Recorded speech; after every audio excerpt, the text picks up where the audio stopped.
everybody, it's Romania Black, and we're on episode 18 of Jujutsu Kaisen. If you're wondering why I'm cosplaying, I'm Panda! One of my two wigs came in that I ordered. The one that I wanted to come in for this week did not, so it's going to come in next week. But this is the wig that will eventually, if I can do it right, will become a Choso wig, maybe.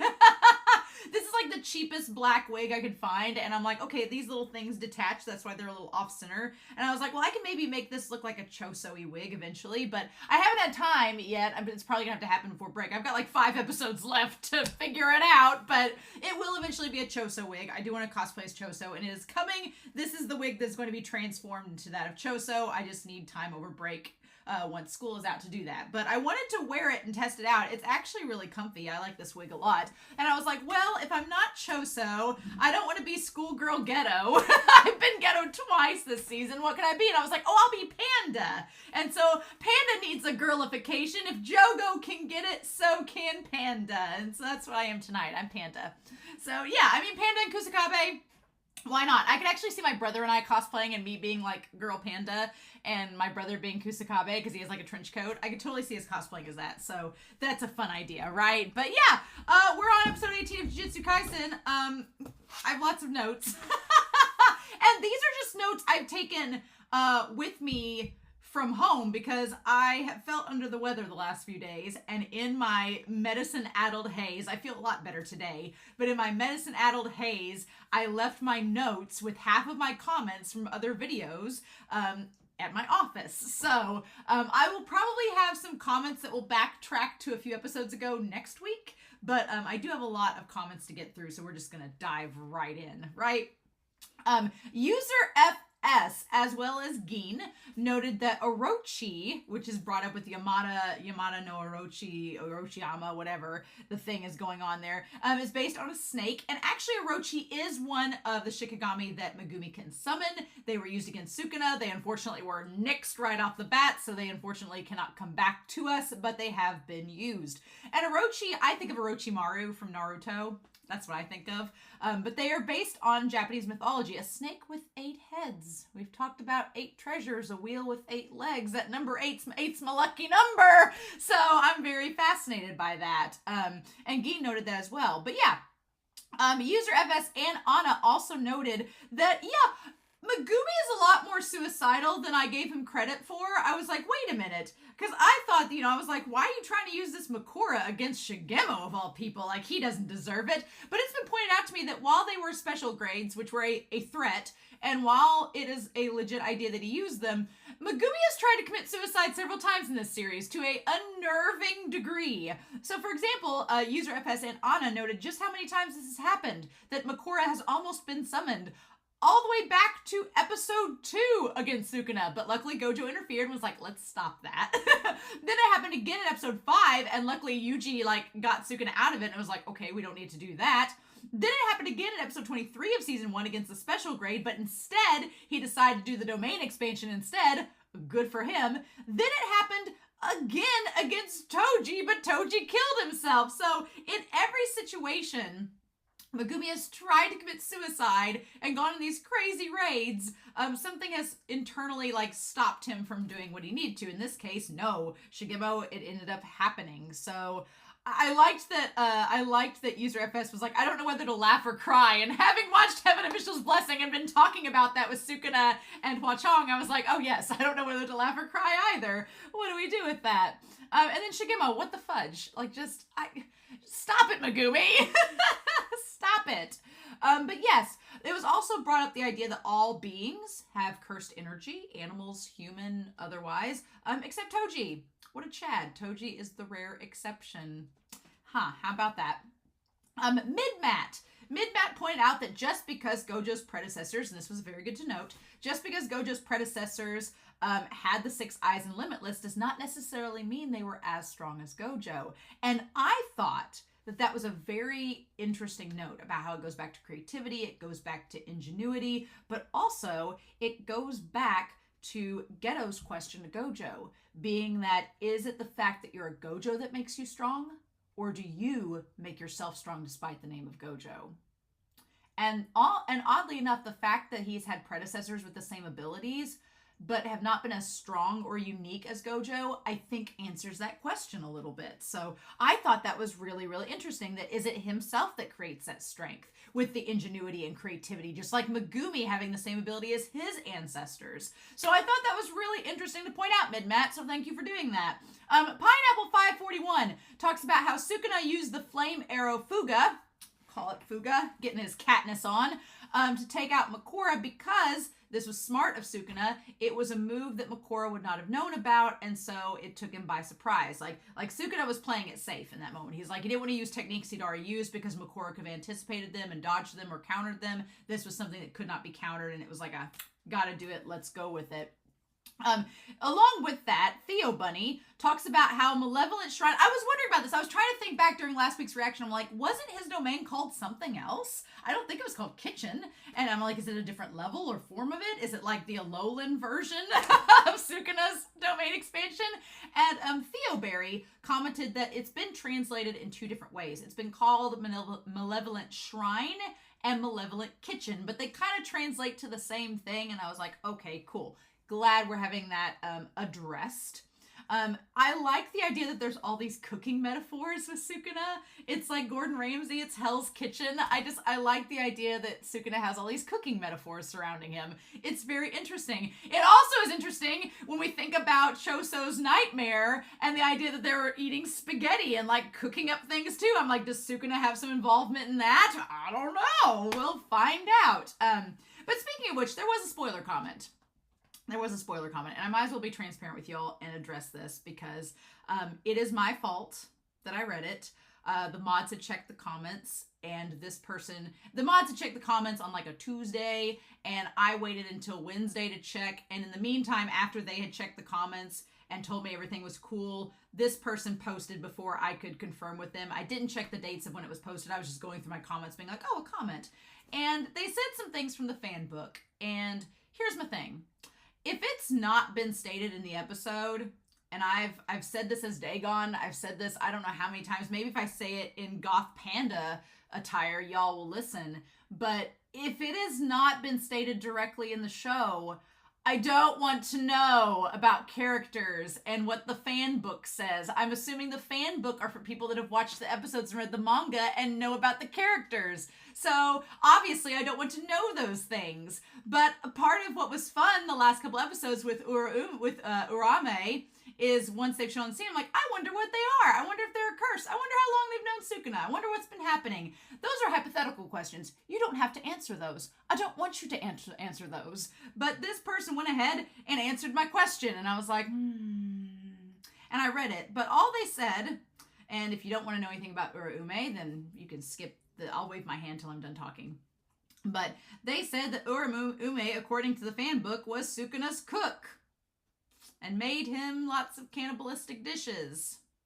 And that doesn't sound like a spoiler, but that answers my question of if Uraume was human. Nope. If Uraume was a curse, probably. And gives me backstory about this character that I would love to find out in the actual show and be surprised. So the person that commented that, I don't know if I'm going to answer their comments anymore because I'm like, I was very specific and, well, what can we do? So please don't do that in the future. Y'all, I want to read your comments. But it was my fault. So my mods, I apologize to my mods. I'm like, I should have double checked with y'all to make sure it wasn't spoilery, but I didn't do that. So that's on me. But in any case, Alex Johnson notes that Megumi can summon any of his 10 Shikigami after he defeats it. That's the whole subjugation thing. I was a little confused last episode about the subjugation, and they tried to explain it the best they could without being spoilery.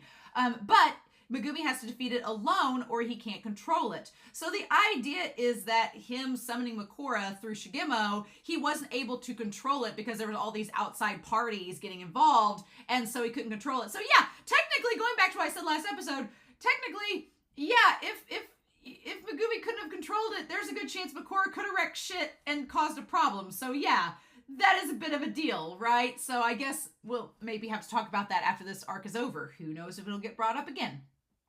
So yeah, that was interesting to note. Bowser commented that Jogo kept Mahito as a leader because he, Hanami, and Dagon don't need humans to be reborn. But Mahito, since he's been born from humans, can't be reborn even if they succeed in eliminating humans. I don't know how I feel about that. I'm like, is that a good thing or a bad thing? Because if Mahito can't be reborn because he's born from humans himself, and they want to eliminate all the humans, that means there's no chance for him to be reborn. Is that a good thing or a bad thing? I don't know.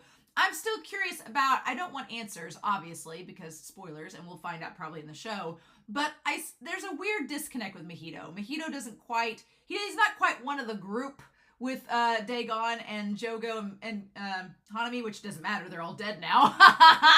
But he's just, and Brain-kun's kind of taken him in, but I think Brain-kun's just using him out of convenience. And he doesn't really quite fit in with Choso and the others because he's not a curse painting, so he's interesting. Mahito's just an interesting oddball in all of this. Kind of like Sukuna, interestingly enough. Seppi talks about how Noritoshi, or Kamo, tried to relate to Megumi back in season 1 in saying that, yeah, now that we know Toji's backstory of Toji trying to sell Megumi to the Zenin clan, it makes more sense back in season 1 when Kamo was like, hey, you and I are the same, you and I. Our parents both tried to sell us out to our clans. And Megumi's like, I don't know what you're talking about. But it makes a lot more sense in terms of that. And then Sukuna telling Jogo that he lacked hunger, which again, cooking themed text. I love it. Is like Gojo telling Megumi that he needs to be greedier. Which just furthers the whole Sukuna and Fushiguro kink relationship, possibly. I don't know. Some people ship Megumi and Gojo, which I think is weird. It's just not for me. No judgment. I'm shipping Sukuna and Megumi. How can I judge you? So, but yeah, I don't see it, but that's fun. You all probably don't see Sukuna and Megumi, which is fun too. And then Kusakabe, I liked Seppi pointing this out. Kusakabe and Nanami are literally opposites. Not necessarily in personality, but you have Nanami, who is the adult of all adults, saving his children, stepping in. He's Harvey Dent Two-Face right now, but doing whatever he can to stop the threat and throwing himself into the line of duty. And then Kusakabe's like, I think I'm going to try my luck and wait it out. So I think Kusakabe, if he could, would have the desk job and be perfectly fine with it. So that's a fun time. And then here for the plot says that Megumi is what is called a connector character, which I agree. It's like 6 degrees of Fushiguro, right? Instead of 6 degrees of Kevin Bacon. In that Megumi asked Gojo to save Yuuji at the start for selfish reasons. Yes, he did. And then we have now that Sukuna has saved Megumi for selfish reasons. It's rather interesting, isn't it? But after, what's interesting about this is that it also tells Sukuna, here's the thing, Sukuna, back in season 1, Yuuji was telling Sukuna not to tell Megumi about the fact that the fingers are all connected with one another, and the more fingers are eaten, the more they all connect and bridge together. And the funny thing is that while he's telling Sukuna not to tell Megumi, Megumi is telling Nobara, don't let Yuuji know that I found out about this, even though he thinks I haven't found out about it. So they're keeping secrets from each other. And so here for the plot asked me, thanks for asking, how will Megumi handle all this? Will he kill Yuuji? Well, he asked, what do you think is going to happen with Megumi? I don't think that Megumi's going to try to kill Yuuji. No, I think he's going to be upset if the rest of Jujutsu Society tries to kill Yuuji, but I don't think Megumi's going to try to do that. Since the question has been posited, and I've been thinking about this since the last episode, because Sukuna obviously has a thing for Megumi. He likes Megumi's creativity. He likes the way that he has this technique that could be very useful to Sukuna. Sukuna's like, oh, you've got a lot of ingredients I can use in my kitchen. So, in more ways than one. So I was thinking about this last week. In what is Megumi going to do? Because I do full on believe that the higher ups are going to be like, Yuji's got to go. He's going to be targeted to get eliminated because Sukuna's inside of him and he's so strong. I don't think Megumi will try to kill him because Megumi's the one that saved him. He's like, why would I go through all the trouble saving you all this time and telling you that we're not going to die and then suddenly go back on my word? That's the thing. Megumi's crazy for sure, but he's not going to go back on his word to Yuji. No. So that brings about, what do we think is going to happen? Well, Megumi has proven that he is quite suicidal. He really doesn't care what happens to him. He's like, I'll hurt myself. Don't matter. He's quite suicidal in that regard. Very similar to Yuuji, as we've seen with Choso's battle. So what do I think is going to happen? Well, do I think that Megumi would make a pact with Sukuna? Maybe. Maybe if it meant saving Yuuji. I could see him doing it. What would that pact look like? I don't know for sure yet, because I don't know what Megumi obviously does not realize that he has a hold on Sukuna. He actually has a lot of cards that Sukuna wants. So if Megumi makes demands, even though Sukuna has not met the demands of Jogo or the twins, I could see him making a pact with Megumi if it meant Megumi working with him. I could see that. And here's the thing. Sukuna, it doesn't matter who he possesses, right? He can possess anybody, right? The only logistics I don't understand at this point, and I do not want answers. If you answer me, mods, check these. Do not let them answer this question for me. I don't want spoilers. But I'm just posing this hypothetically. You all can sit on your hands and eat your popcorn and go, oh, Romania, you fool. The only thing I don't understand is that Yuuji has ate all these fingers. All of these fingers. So, I mean, obviously, Sukuna has possessed other people before Yuuji, who also ate the fingers. I'm assuming that maybe once the people he possessed died, those became the new fingers, or maybe he's never possessed anybody before. And maybe when they exorcised the cursed spirits that ate his fingers, the fingers just popped out, right? So the only logical reason I can think of right now of how Yuuji would no longer be able to be possessing Sukuna would be if the fingers were physically taken out of him. That seems like a long and arduous process. Do I think that Brain-kun might be able to do that? Maybe. That could be. Are they going to like do an operation on Yuuji and take the fingers out of him and try to give them to somebody else? I don't know. But at this point, it doesn't seem that's likely because Sukuna is only like 1 or 2 fingers away from controlling Yuuji entirely. So probably not. But my point was, I think that Megumi would make a pact with Sukuna being like, leave Yuuji alone. I'll work with you. And I'm like, well, could Sukuna possess Megumi? I don't know how without also possessing Yuuji. So that's kind of where my mind is at. Like, I see there's a logical cliff there I can jump over, but I need a bridge. There's 2 cliffs here where I think it could go to, but I need a bridge to show me how it's going to happen. So we'll just have to wait and see. But I could see Megumi making a pact with Sukuna, being like, hey, I'll make a pact with you if you leave Yuuji alone. And Sukuna's like, what kind of pact you talking about? And then we go from there. So who knows? I mean, after all, as we commented with Here for the Plot, this is a harem manga. It's a harem anime. It's just Megumi's the one that has the harem. Right? We thought it was Yuuji, but it's actually Megumi. Imagine that. And then, I'm sorry, y'all. I have so many comments, but y'all have been amazing. Finally, I have User V and Anime Annie. Anime Annie talked about how the idea of the fights amongst Jujutsu sorcerers, they seem more like gladiator matches. I'm like, yeah, that seems kind of cool. It kind of harkens back to the games that they all played in season 1 with the teams competing against each other. It kind of had that vibe to it. And then User V commented about how, Gojo had a very idealistic view of Geto.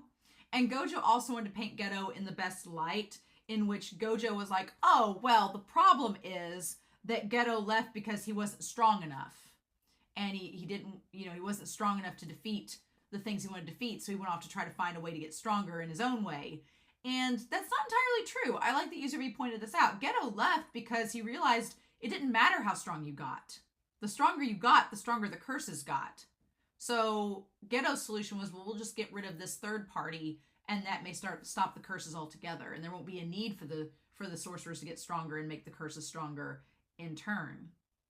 Now, does that mean genocide's right? No. But I do think that that's interesting that Gojo has this idea of why he thinks Geto strayed away from him that's not perhaps accurate, right? And I like the idea that User V said about how Gojo kind of embodies reform within the system, and Geto embodies revolution within the system and outside of it. So, fun times! I talked for nearly 20 minutes, so who knows? Who knows what's going to happen? But I poured myself a beverage. It may or may not have alcoholic content in it because this series has been insane and I'm not ready for whatever happens, but I've been fortunate. I've stayed off social media today because it's Thanksgiving as I'm recording this, and I've been with my family all day. But I got home and was like, time for Jujutsu Kaisen. My family's gonna come back over and be like, hey, I'm like, hey, I'm a panda. So I'm ready for this. I hope you all are, but we're not gonna waste any more time.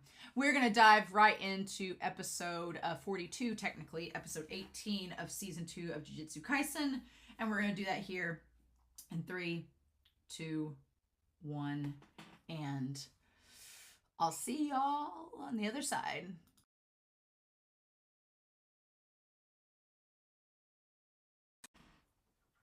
This episode isn't real, right? This is a big April Fool's joke, right? Right? I don't feel anything right now, which is bizarre, right? I don't know how to feel. I don't feel numb, and it's like this episode just happened, and it happened very quickly, and it suddenly was over, but it's not over because there's no Bara and all of that, and I don't think it's caught up, and I think it's gonna take me going through this episode, and I don't think it's even gonna catch up then. But I swear to you, if Mahito pulls out Nanami's body next episode and dangles it in front of Yuuji, and he's killed not only Nanami but Nobara as well,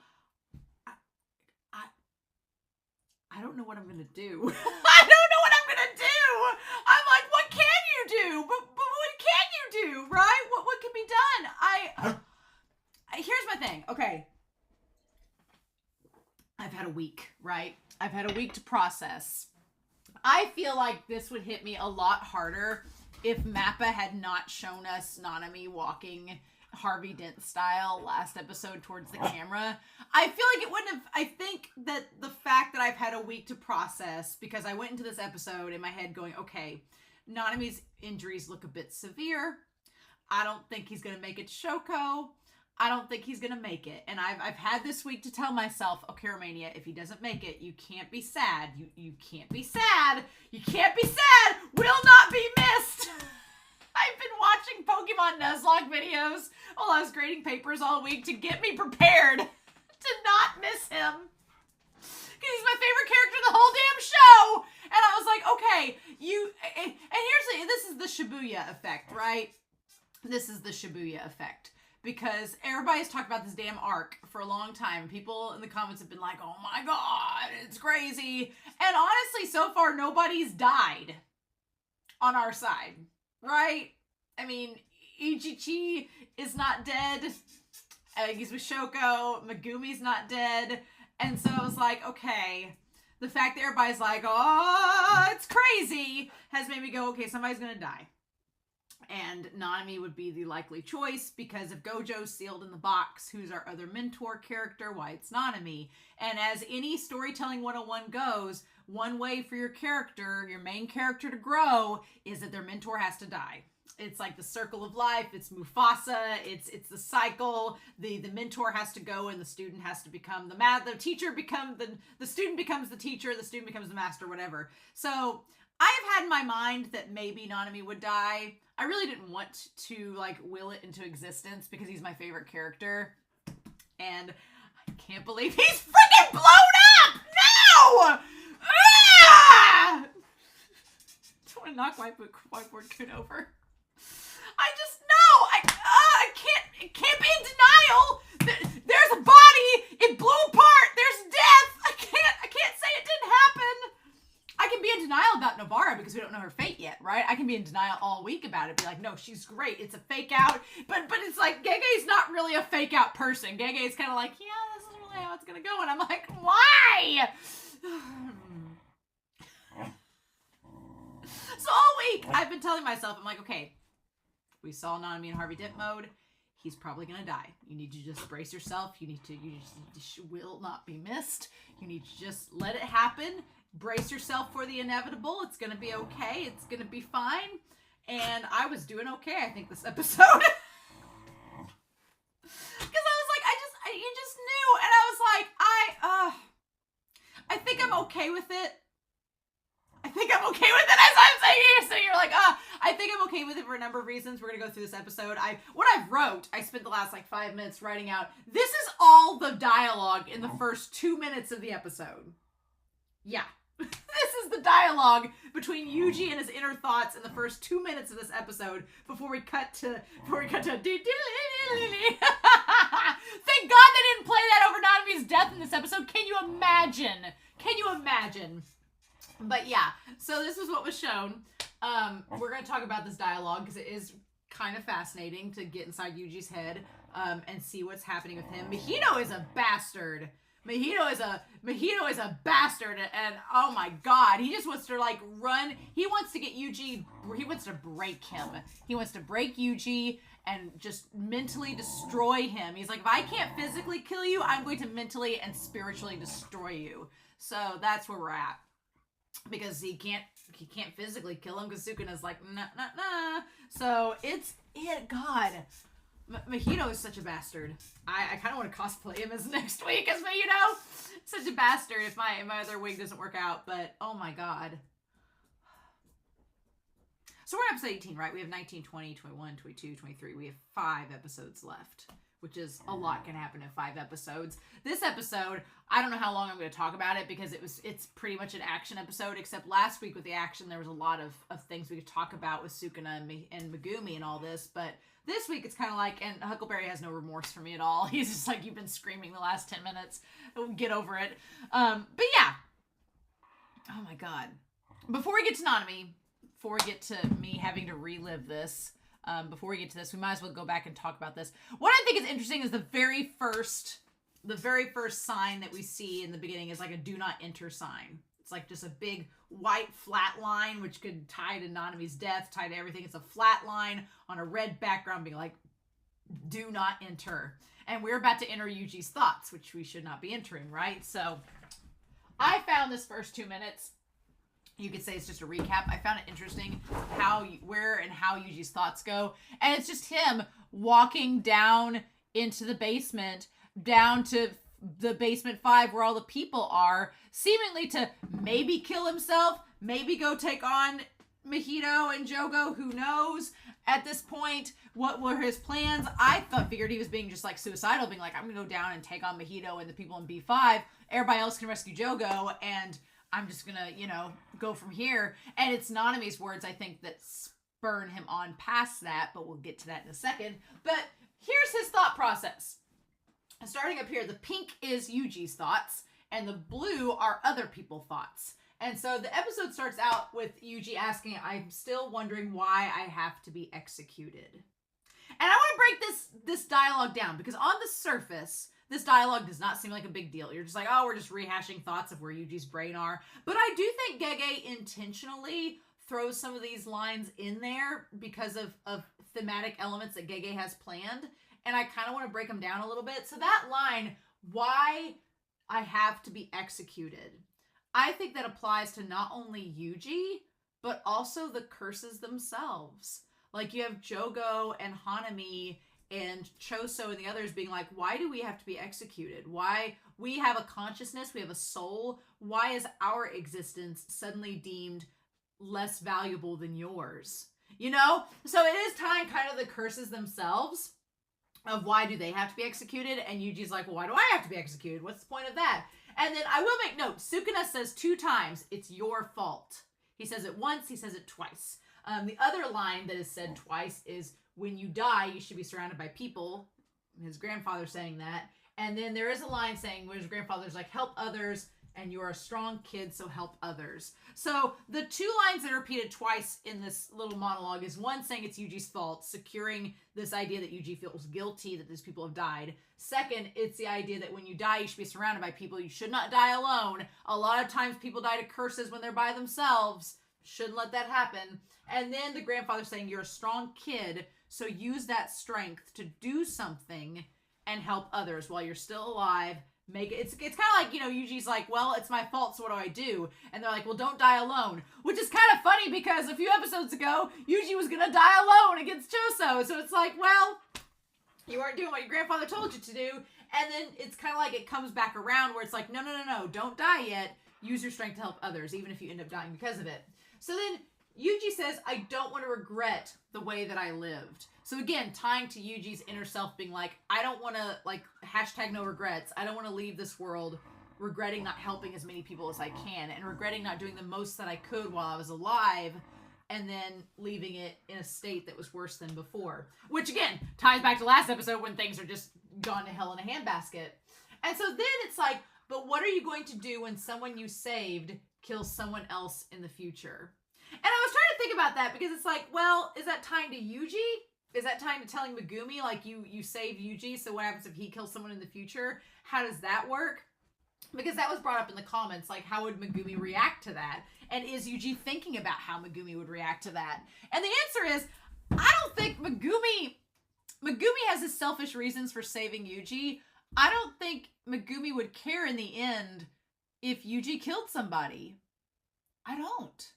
I mean, Megumi beat up a whole bunch of kids and was sitting on a pile of delinquent, like, not corpses, but sitting on a pile of beat up delinquents in middle school. Like, Yuuji ain't no saint. Megumi's no saint. Megumi's pretty crazy. And Megumi, I don't think, would care if Yuuji killed somebody. He'd be like, well, you probably had a reason. And go with that route, right? I don't think Megumi would care so much. Now, does Yuuji think Megumi's going to care? That's a pretty good question. But I don't know. And so then there's the question of when you die, you should be surrounded by people. You shouldn't die alone, right? And that ties you should die helping people. And that kind of goes back to what Nanami does when we cut to him. So Yuuji says, I've already decided how I'm going to die, which I'm like, I don't think, Yuuji said a lot of things back in season 1 that were very Paragon, and they were very just like, oh, these are these idealistic things I'm going to say. And now those idealistic things are being put to the test. Oh, you think you know how you're going to die. Well, you nearly died after fighting Choso. Is that how you were planning to die? In like a bathroom in the floor, like with urinal water splashing on you? Was that in your plans? Tying back to that. And then there's the question where Gojo says it's already been decided you'll be secretly executed. And Yuuji says, what is a proper death? What is a proper death? What does it mean to go out with a proper death? The question is, was Nanami's death the proper death? I would argue, I don't know if this is a controversial opinion or not, but I think that the fact that Nanami turned around and told Yuuji, now it's your turn, I think that makes it a proper death. Because Nanami was alone, and then Nanami was around all these transfigured humans, which is not an ideal company to die in. And then he managed to die in front of his student, with his student, and the spirit of frickin' Haibara, oh my god. But he got to tell me, he's like, hey, I'm going out on my terms, it's okay, now it's up to you. He got to pass the torch on to Yuuji. And so was Nanami's death proper? I could, if you said it wasn't, I wouldn't argue with you. I would not say you're wrong, but I kind of think that in some ways Nanami's death is a proper death. Because he got to go out saying his final words to someone he cares about and doing what Nanami believes. We'll go back to Nanami's speech and his internal thoughts, but doing what Nanami wanted to on his own terms. Anyway, we'll talk about that death. I'm not ready to relive that. And then that would mean people cursed me and my mom with those hearts. Going back to Junpei, which, God, Mahito bringing up Junpei as the hand puppet, that was cruel. That was awful. Hated that. He even, like sliced it himself, like the fudge. But yeah, so it's like that would mean people cursed me and my mom with those hearts. And that coincides with Yuuji saying the value of life would become ambiguous and I wouldn't understand the importance of those I care about anymore, and that scares me. So you have the idea of Junpei saying, well, humans can be just as cruel as these curses, and that means that people are cursing me and my mother with those very hearts that you're saving. So how does that work? And that ties back to the idea of if you save someone and they kill someone in the future, what are you going to do with that? And I'm watching other series where that very concept is coming up, and it can mess with you, right? And then Yuuji saying, if I think too much on it, if I don't treat the value of life as being anything, if I treat the value of life as ambiguous, and I don't have a concrete understanding of the value of it and what it means to me, then I can't understand the importance of those that I care about anymore. I can't understand why am I fighting for them, why am I saving them, and that will scare me. So Yuuji's like, I have to value humanity and the lives I save, otherwise it's going to become meaningless, and that ambiguity and indifference is scary to me. Yeah. And so then his grandfather says, help others. And so Yuuji says, I can't afford to die now. And he's like, so I've never once regretted saving you. He's like, saving people is better than letting them die. So I don't regret saving people. And if they happen to do something that's beyond my control afterwards, what am I going to do, right? What can I do about that? I tried my best. I have no regrets. And so then we have Nobara saying we're accomplices. we're in this together. And Yuuji says, I won't lose again. I'm going to win. And I'm like, oh, those are famous last words, right? And immediately after he says, I won't lose again, I'm going to win, his grandfather says, you're a strong kid, so help others. And after that, the next thing is Choso saying, apologize to my brothers in the afterlife. And that's when Yuuji's like, I can't think about them having a heart and those curses because otherwise it's going to start messing with stuff, right? And then Yuuji says people die, there's no stopping that, but we're stopping the curses that are threatening people's lives, so what do we do with that? And then we have Nanami saying, are you ready to witness it, Itadori? Are you ready? Are you knowing what you've got to do? And are you capable of doing it and living through it and understanding the consequences of your actions, right? And so Yuuji says, I wanted them to at least have proper deaths. I wanted to at least have them to have deaths that I could consider to be proper, right? And so then the principal says, are you going to blame your grandfather when you're killed by a curse too? And Yuuji says, I want to have lots of them watching over me when I die, meaning I want all of my friends around me. And he says, but tears were shed over the lives I ended tonight, which could talk about this whole very event that just happened with Sukuna, but also talks about the brothers, Eso and Ketchizu, crying over each other dying. And he says people, and then Sukuna says people are going to die because you live. And then we have the title Right and Wrong of the episode. And it's a big giant question of, okay, well, who's right and who is wrong?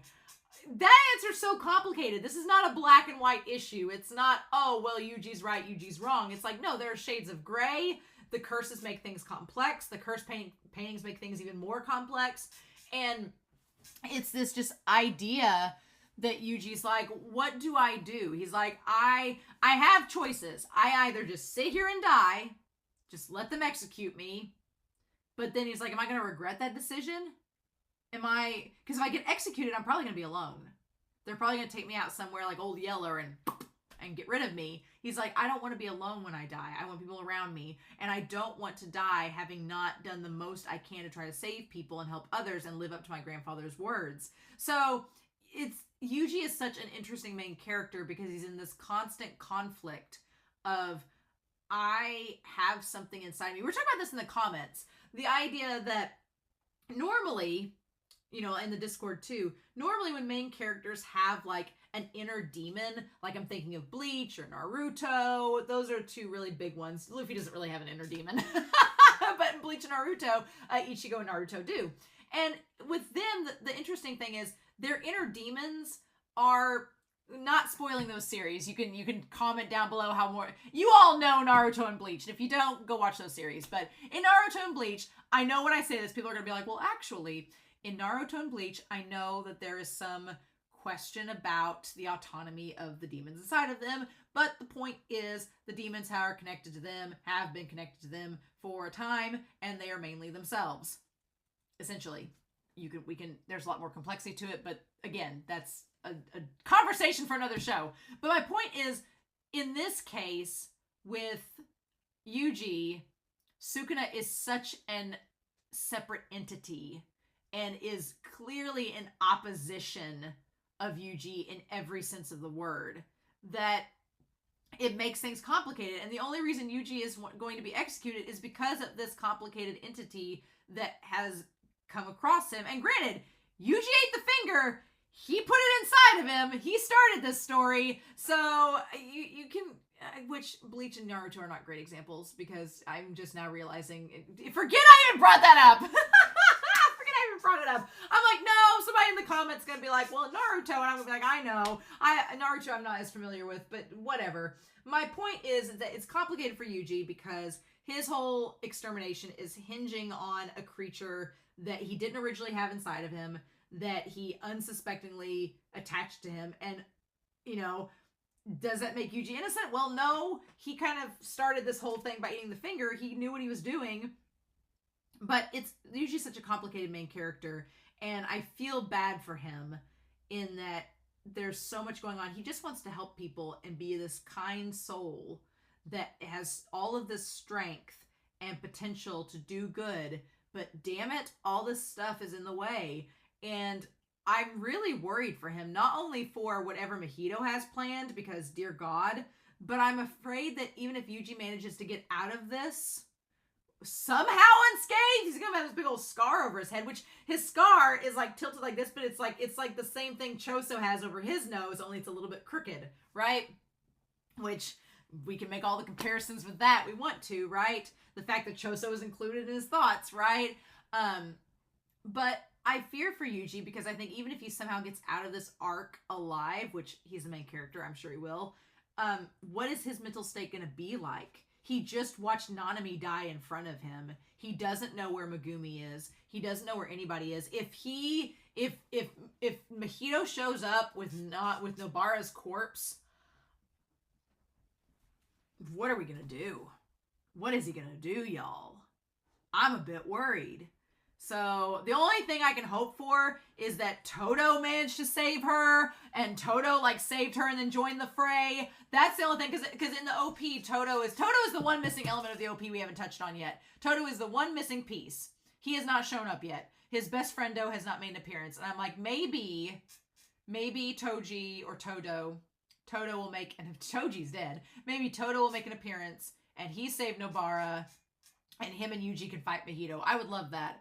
Would love it. Or even if, I'm going to wipe my nose off on accident. I've been trying not to touch my nose this whole time because I knew I was going to wipe this off, but here we are. And here's the thing. Mahito may still show up with Nobara's corpse. I'm like, he may still show up with that. And maybe Yuji's about to like be into this pit of despair, and then Todo comes in and he's like, no, best friendo, I'm not going to let you fight that pit of despair. I'm here. I'm with you, brother. And maybe that'll be the thing. I don't know. I guess, if anything, Mappa is getting me used to the idea that these characters could die. But I'm like, not Nobara. Come on now. Come on now. But she's up against Mahito. And I'm like, the thing of it is, the only way I knew that Megumi was going to be okay in all this is because Sukuna has a hard-on for him. That's the only reason he's safe, is because the bad guy likes him for whatever reason. And so that's the only thing that's kept Megumi as like, oh, you're going to be fine, right? But everyone else, I don't know.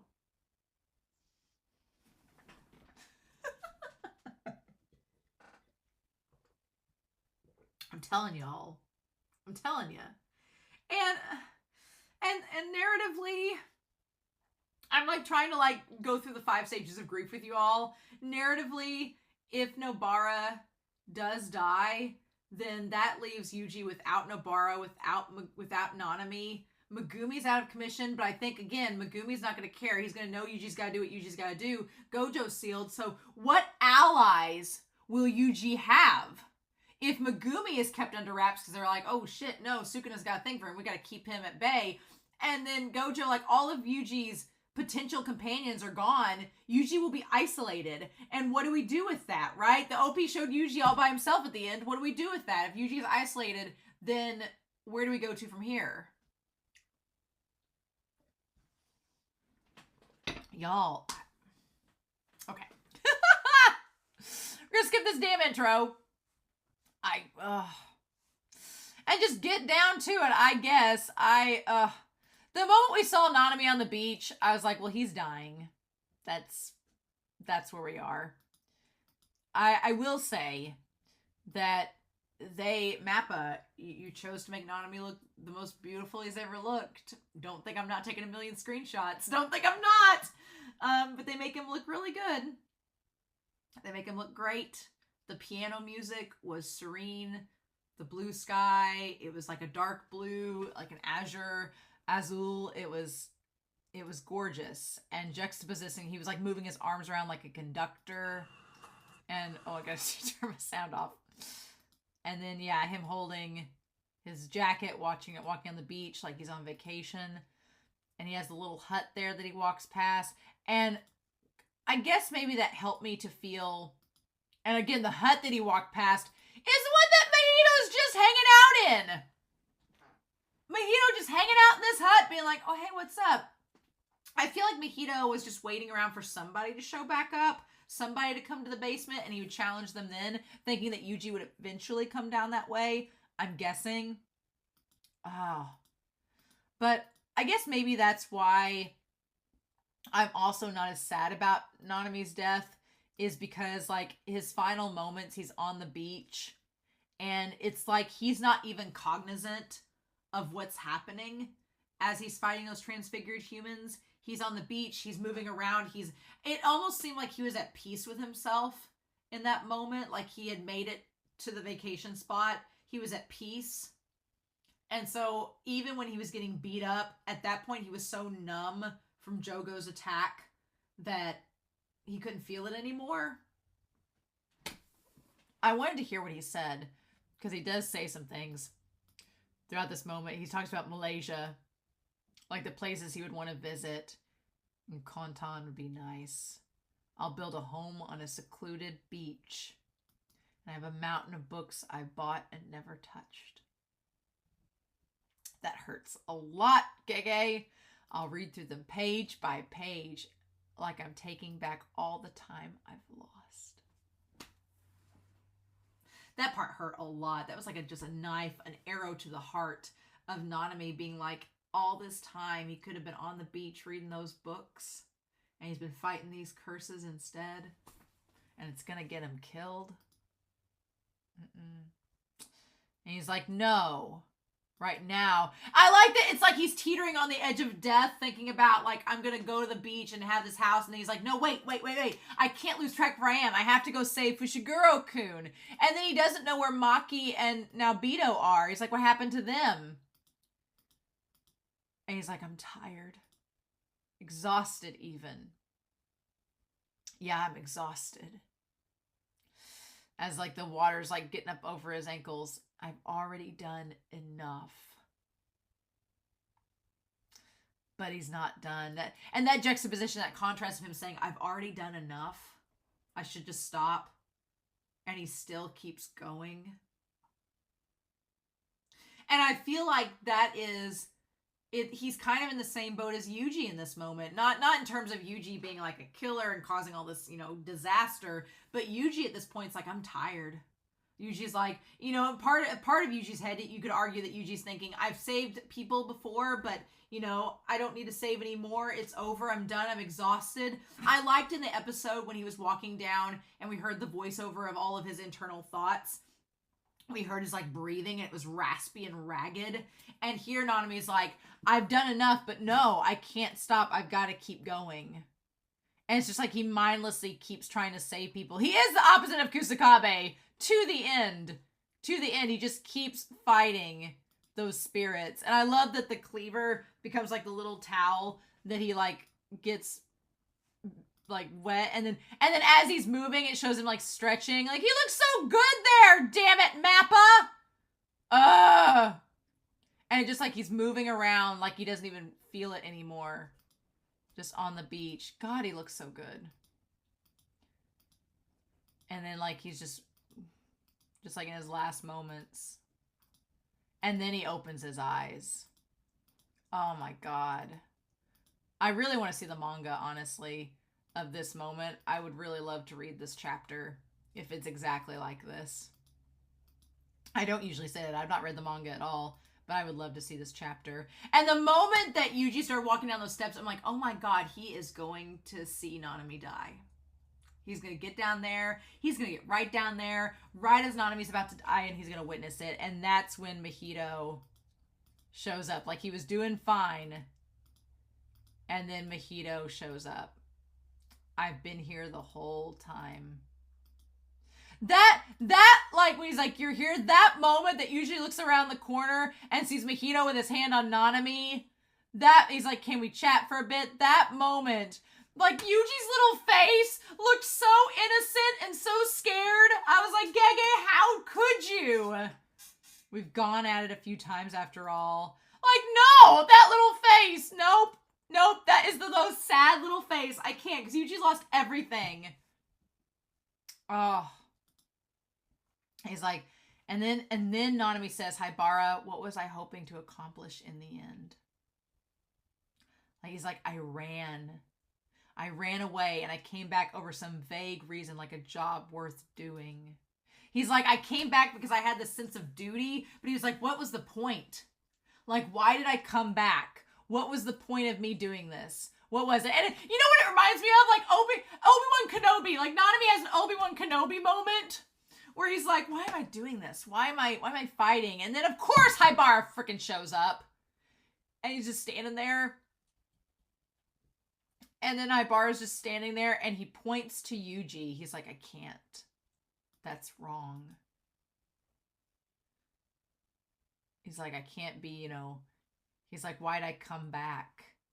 I can't, Haibara. And Haibara's just looking. Haibara looks kind of creepy here in this moment because he's like smiling, but the way he's like sketched out looks kind of dark and creepy. It was very like macabre, right? But then again, the last time Nanami saw him, he was like on a stretched out, you know, cold slab dead. So this is his memory of him. But he's like, I can't, Haibara. Why am I doing this? I ran away. And then he's like, I can't say that. I'll just become a curse upon him. It'll just become a curse upon him. Yeah, he's like, I can't do this. I don't want to cause a curse for someone else, which I'm like, of now of all times, for our adult of adults to be thinking this? Nope. And then Haibara, Mahito sees Yuuji, and he's like, oh. And then Nanami, I'm like, no, stop, Yuuji! And I'm like walking towards him, and Mahito's like, oh, you get to see this. And then Haibara, he points to Yuuji. Maybe he points to himself, maybe he points to Nanami, but he points to Yuuji. Like he's looking over his shoulder. He's like, look, this is why you're doing it. You're doing it for him. And he's like, I shouldn't. And Haibara's like, you need to tell him. He needs to know. I love that in this moment, it's almost like Haibara in Nanami's head is saying like, don't let Yuuji think that this was for a lost cause. Don't let Yuuji think that he should run away. Don't let him be like you. You hate that. So, you know, pass the torch on. Like, it's like Haibara's just encouraging him to do it. And then he says, I shouldn't. He doesn't even finish this thought, but he smiles. He's like, I shouldn't do it, but. Then he does it anyway. That smile. And it's like he's making himself say Itadori-kun. That look when he looks back over his shoulder because he knows he's about to die. Oh my God. I just want to like witness it over again, guys. He says, you take it from here. Oh my God. And then you know what, for a hot second I thought that Mahito was going to turn him into something like what he did with Junpei. I hate to say it, but at least he didn't do that. At least he just, that was it. He's dead. Bye. He doesn't have to suffer anymore. He's not a puppet that Mahito can use. And I guess that's why I'm also not like sobbing right now. I'm willing myself not to. Because what else can we do? But Yuuji, oh my God. And Mahito being like, and he's like, what the hell are you, Mahito? And I love that Mahito's response is just to become Brick from Anchorman and being like, loud noises! And like, it was a weird moment of levity that took me out of it, being like, oh my God, what? Because Mahito's just freaking insane. Mahito is just insane. And he's not insane, I guess, but he's just so evil. He delights in torturing Yuuji. And he puts all these transfigured humans in front of him because he knows that he won't immediately attack them because they're like, save me. And Yuji's like, son of a bitch. Like, Mahito is just playing mind games with him at this point, right? But Yuuji, like, there was a lot of freaky shit that happened with Mahito. Like, him popping out of mouths. Him, like, the animation was crazy. Like, just twisting and turning. It was insane. And then, of course, Yuuji and him fighting against, I love the idea of, speaking of Star Wars, that it's like the wall keeps closing in on them and they just keep fighting in this close quarters. And then he slashes Yuuji across the face, like leaving that scar. Oh my God. He's like, how can you possibly toy with countless people's lives over and over again?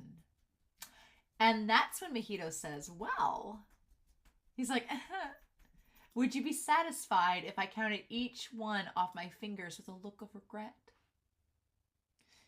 And he's like, He's like, I'll start doing that with the next one. I'll grant you a simple answer since you're a simple guy. And then he says, Yuuji Itadori. And he makes it Junpei, the little thing that says, help me. And just slices it, his finger through it.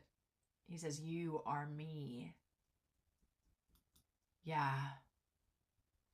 Because it's like Mahito saying, like, oh, well, me toying with countless lives. What about you? Like, what about you? Your existence is toying with countless lives. He's like, you have Sukuna inside of you, and you know it. You know you have this ticking time bomb inside of you. And you've just seen, by what Sukuna's just done, what damage that ticking time bomb can do, and you're okay with this? You just think you're going to keep on saving lives? Isn't that toying with people? Saving lives when you know Sukuna could pop up at any time and kill them all? It's like, basically, yeah. I mean, you can get your tinfoil hat on for your tinfoil hat theories and be like, oh, well, is this Mahito trying to confirm that Yuji's part curse or something? You can put your tinfoil hat on for that. But what Mahito's essentially saying is, you're no different than me.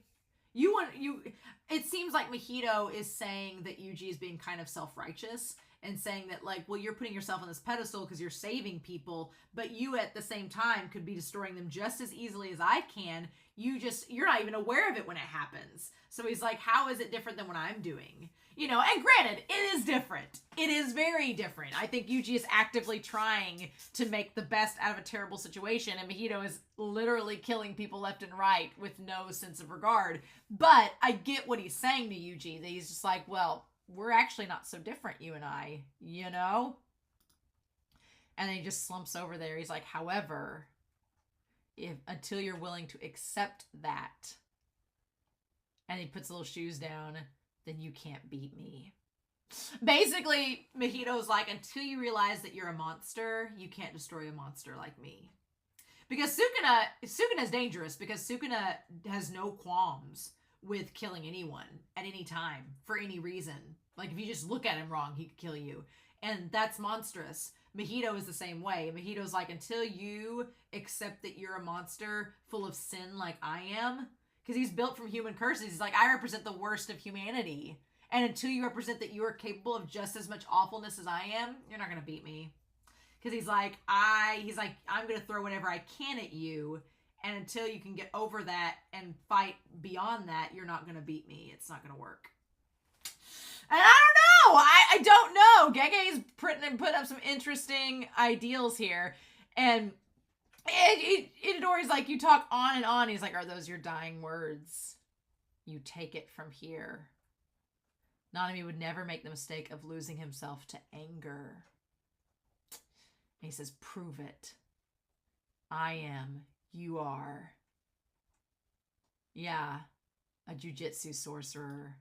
I love that even now, he's like, he looks to Nanami. He's like, Nanami would not have gotten mad and just went on this vengeful quest. That's not him. And that's not how he went out. And he's like, I am going to remain a jujitsu. It's very Star Wars. It is very Star Wars. It's like, Mahito's over here like Emperor Palpatine being like, let the hate flow through you. I'm going to break your soul. He basically is doing an Emperor Palpatine.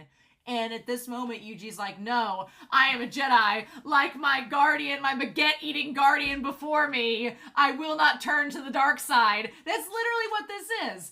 And now, Palpatine Mahito is going to try to pull out another ace in the hole, apparently. But that whole thing with the walls, like, caving in and all of them walking towards him. There was a moment, okay? There was a moment with the animation that I'm like, okay, was a little wonky. And it wasn't like Yuuji walking towards the thing, but it was Mahito being like sexily walking towards with his hands, looking like Ricky Bobby, I don't know what to do with my hands. It was really funny. I was like, what are we doing with this, right? And then he just like come at me, bro. I do love, once things get dark in this episode, the animation was really good. Like, there were a couple shots of Yuuji like trying to get to Mahito, and then Mahito like trying to use the blades to slice him as the wall was closing in.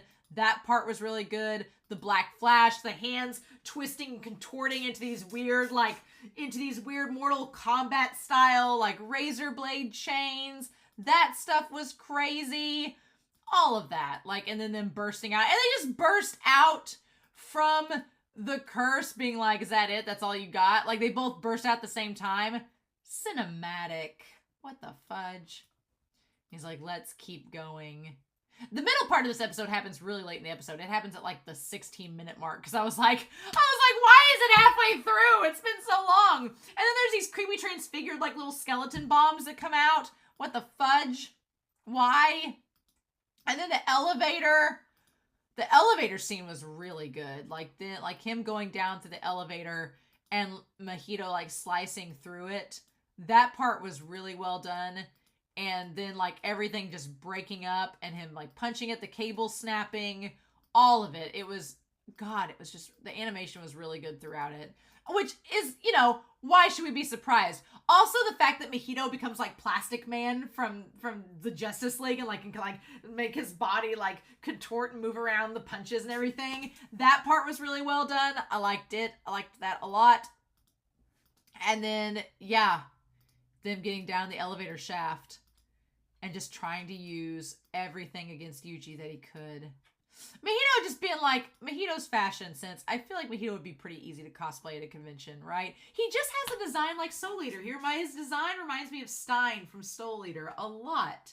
It's like if Stein and Chrono were mixed together, I guess that would be Mahito's aesthetic, right? And so then Mahito says it was too close. If I pick the wrong moments to take risks, I'll die. I guess I'll attack mostly with the transfigured humans for a while. So Mahito is afraid of death, which is interesting, right? I mean, we could have assumed that from Sukuna, but Mahito sometimes seems so nonchalant that you forget that he is conscious of the fact that he could die and he is afraid of that. So that's fascinating to me. He's like, how scary. He has even more tricks than before. And Yuji's thinking, they're both thinking about how to attack each other the same way, right? What do they need to do? How do I need to do it? The whole thing with the two dudes, that's the thing. Anymore in this series, whenever you see a person just standing there, assume nothing. Assume nothing. Like, I'm not going to be surprised if next episode, Mahito just pulls Nobara out and she's like, she's fine. And then she like explodes. I don't want that to happen. At all. My two favorite characters in the whole damn show. Nanami and Nobara. I'm like, are you really gonna kill her? Are you really gonna kill Nobara off show? You better not. You better not, Gege. Come on now, but damn it. Game of Thrones conditioned me to be ready for this. Game of Thrones, Attack on Titan, those shows have all conditioned me. But I'm like, okay, maybe it's gonna be fine. Maybe it's gonna be fine. Maybe we're gonna be great. Maybe nothing of consequence is gonna happen. It's gonna be perfectly fine. No, just fine. And the fact that Mahito grabbed that one guy, he just touched him and turned him into a sword. Oh my god. And Yuji's just like, stop it. Yuji's like, quit turning people into things and killing him. And he's like, are you an idiot? That just depends on you. He's like, it depends on what you do. Are you going to give over to us, or are we going to have to keep killing people? And then he says, this is the most effective tool against Itadori's mental state. And he says, but plus, we have one more card for insurance. So I don't know. That makes me think that either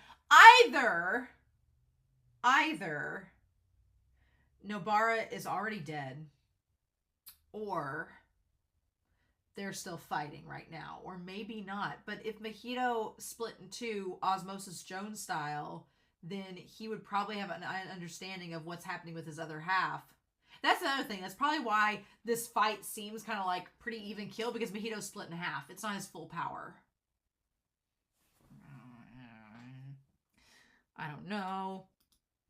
What's so weird is that, is it bizarre that I like I kind of missed Dagon and Jogo, and I was kind of like, oh, look, there's Dagon and Jogo. But then Dagon's like sucking up all of the humans that end up as the skeleton graveyard from the episodes past.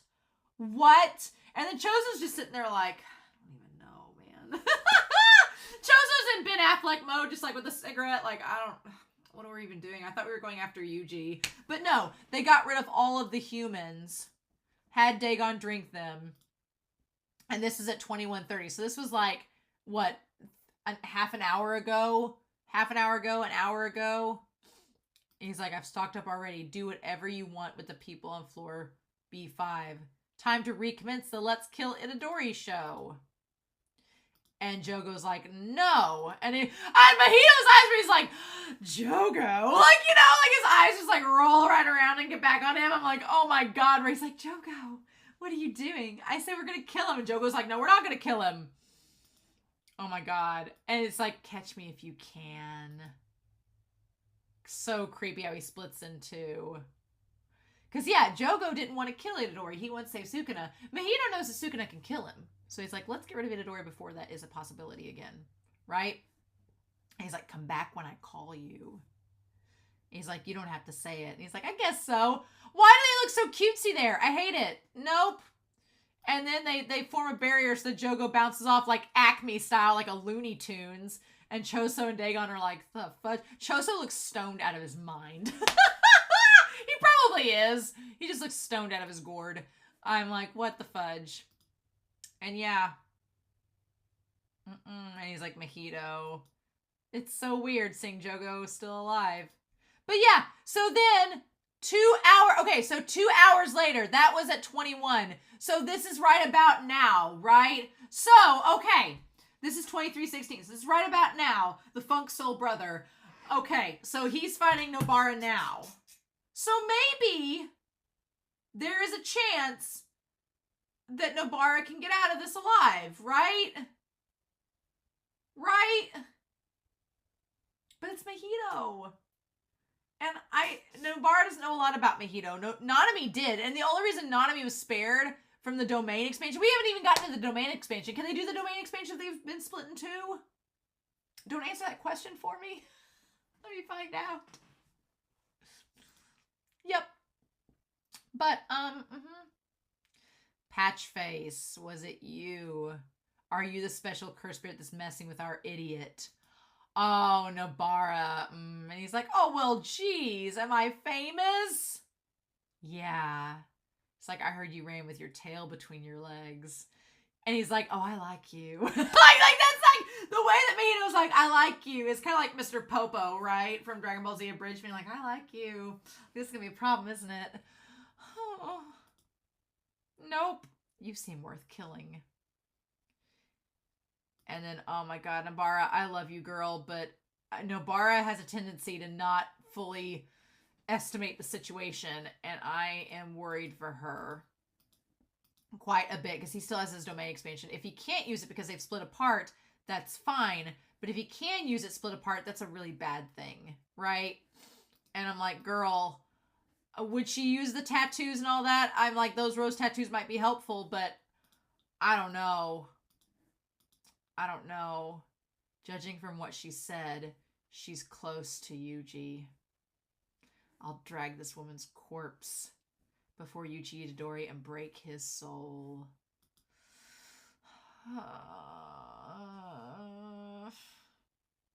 So yeah.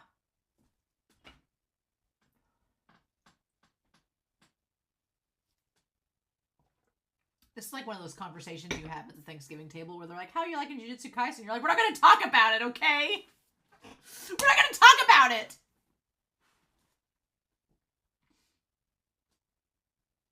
I feel like this episode is meant to be binged with the next one for next week.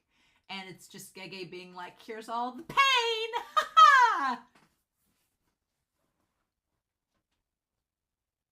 I don't know, y'all. But my top characters in the series, Nanami was number one. Was being the opportune word. Nanami was number one. And I would say my number two was before going into this season probably Nobara. Nobara, Megumi, and Yuuji. The trio are oddly enough in my top 5. Like Nobara, I would say it would go Nanami, and then Yuuji, and then Nobara, and then Megumi, and then before this, I'd say Miwa was my 5th favorite from season 1, and then we got to this season, and I really liked Toji, and Toji kind of jumped up in there too, along with Miwa, still, but I'm like, Gege, I don't put anything past Gege at this point, but if Nobara gets killed by Mojito and dragged in front of Yuuji, that's just gonna be like the biggest overkill. Like, what do we do with that? I need to process. I need to process for next week.